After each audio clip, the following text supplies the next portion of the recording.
Hey guys, in this tutorial, I'll show you how to use the Canva website builder step by step. So if you want to create a portfolio, business website, landing page, or personal site without coding, yeah, Canva makes the whole process surprisingly simple. First, open Canva in your browser and sign in to your account. If you don't already have an account, you can create one for free.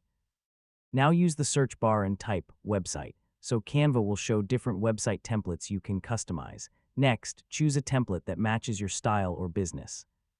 I mean, starting with a template makes designing much faster. Once everything looks good, click Publish Website.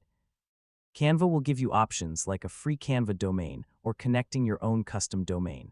After publishing, you can share the website link anywhere and update the design anytime later. Canva automatically keeps the changes updated online, and that's basically how to use the Canva website builder from start to finish. After a little practice, you'll be able to create clean and professional websites without needing any coding skills.